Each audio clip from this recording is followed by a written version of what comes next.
भारत कोई धर्मशाला नहीं है जहां जो चाहे जब चाहे चला आए। देश के एक एक अवैध घुसपैठियों को चुन चुन कर बाहर निकाला जाएगा।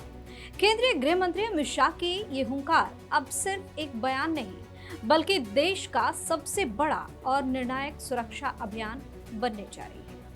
देश की आंतरिक सुरक्षा, कानून व्यवस्था और तेजी से बदलते जनसंख्या संतुलन के सामने जो अवैध घुसपैठ सबसे बड़ी चुनौती बनी हुई थी, उसे लेकर मोदी सरकार ने अब तक का कठोर और आर पार वाला फैसला लिया है। इस महाअभियान को जमीन पर उतारने के लिए गृह मंत्री अमित शाह ने आगामी 9 जुलाई को नई दिल्ली में देश के सभी राज्यों के पुलिस महानिदेशकों यानी डीजीपी की एक बेहद आपात और महत्वपूर्ण बैठक बुलाई। यह बैठक इस बात का साफ संकेत है कि अब घुसपैठियों और उन्हें पनाह देने वाले सिंडिकेट के दिन गिनती के बचे हैं। लेकिन आखिर इस बार मोदी सरकार का प्लान क्या है?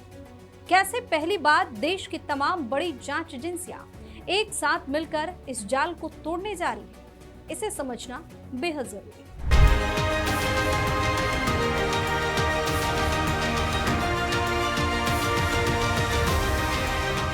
नमस्कार, वीके न्यूज देख रहे हैं, मैं हूं आपके साथ दिव्या सिंह। 9 जुलाई को होने वाली इस उच्च स्तरीय बैठक का एजेंडा बेहद सख्त और स्पष्ट है।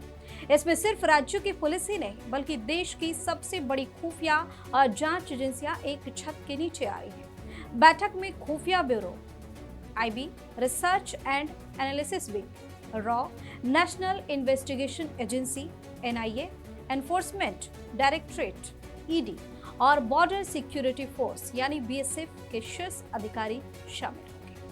पहली बार पूरे देश में अवैध घुसपैठ के खिलाफ एक साथ मिलकर काम करने की एक ऐसी चक्रव्यूह जैसी रणनीति तैयार की जा रही है जिससे घुसपैठियों के भागने के सारे रास्ते बंद हो जाए। केंद्र सरकार का मानना है कि अब तक जब किसी एक राज्य में कड़ाई होती थी तो ये घुसपैठिए भागकर दूसरे राज्य में जाकर छिप जाते, वहां शरण ले लेते, लेकिन अब पूरे देश में एक साथ शिकंजा कसा जाएगा जिससे ये चाह कर भी ना बन सके। सरकारी सूत्रों से जो जानकारी मिल रही है उसके मुताबिक ये घुसपैठिए सीमा पार करने के बाद बड़े बड़े गिरोहों की मदद से देश के महानगरों और औद्योगिक इलाकों तक पहुंच जाते हैं। यह एक पूरा संगठित नेटवर्क है जो इन्हें रहने की जगह, रोजगार और सबसे खतरनाक बात फर्जी पहचान पत्र, फर्जी मतदाता पत्र और फर्जी दस्तावेज मुहैया कराता है।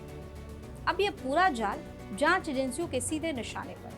मोदी सरकार ने साफ कर दिया है कि सिर्फ घुसपैठियों को पकड़ना काफी नहीं है बल्कि उन्हें पालने पोसने वाले इस पूरे सिस्टम को जड़ से उखाड़ कर फेंकना होगा। इस बार इस अभियान में ईडी यानी प्रवर्तन निदेशालय को एक बहुत बड़ी और विशेष जिम्मेदारी दी गई है। ईडी उस पूरे आर्थिक साम्राज्य और फंडिंग की जांच करेगी जिसके दम पर यह अवैध कारोबार फल फूल रहा है। घुसपैठ से जुड़े धन के स्रोतों की पहचान की जाएगी और इस काले धंधे में शामिल लोगों की संपत्तियां सीधे जब्त करने की तैयारी है। वहीं खुफिया एजेंसियां राज्य की पुलिस को पल पल की सटीक जानकारी देंगी ताकि एक्शन बिना किसी देरी के तुरंत लिया जा सके। दरअसल प्रधानमंत्री नरेंद्र मोदी और गृह मंत्री अमित शाह लंबे समय से इस मुद्दे को देश की अस्मिता से जोड़ते रहे। आपको याद होगा, पिछले वर्ष स्वतंत्रता दिवस पर लाल किले की प्राचीर से खुद प्रधानमंत्री मोदी ने सीमावर्ती इलाकों में हो रहे डेमोग्राफिक चेंज यानी जनसंख्या असंतुलन को देश के लिए एक गंभीर चुनौती बताया था। इसी संकल्प को पूरा करने के लिए अमित शाह ने हाल ही में राजस्थान, गुजरात और त्रिपुरा के सीमावर्ती इलाकों का दौरा भी किया। इन दौरों के बाद केंद्र सरकार ने सुप्रीम कोर्ट के सेवानिवृत्त न्यायाधीश प्रकाश श्रीवास्तव नवलेकर की अध्यक्षता में एक हाई लेवल कमेटी का गठन भी कर दिया। यह समिति सीमावर्ती इलाकों के साथ साथ देश के बड़े महानगरों का अध्ययन करेगी और 1 साल के भीतर अपनी रिपोर्ट सौंपेगी ताकि प्रशासनिक कमियों और सुरक्षा चुनौतियों को हमेशा के लिए दूर किया जा सके। साफ है कि लंबे समय तक जिस घुसपैठ को वोट बैंक की राजनीति के कारण नजरअंदाज किया जाता रहा, जिसने सामाजिक तनाव और अपराधों को बढ़ावा दिया, उस पर अब मोदी शाह की जोड़ी पूरी तरह एक्शन मोड में है। केंद्र सरकार ने ये कड़ा संदेश दिया है कि भारत की सीमाएं सिर्फ नक्शे की लकीरें नहीं है बल्कि यह राष्ट्र की सुरक्षा का सबसे बड़ा सवाल है। 9 जुलाई की यह बैठक देश की सुरक्षा, संस्कृति और भविष्य की रक्षा के लिए मील का पत्थर साबित होने वाली है। आपकी अपनी राय क्या है, कमेंट करके जो बताइए।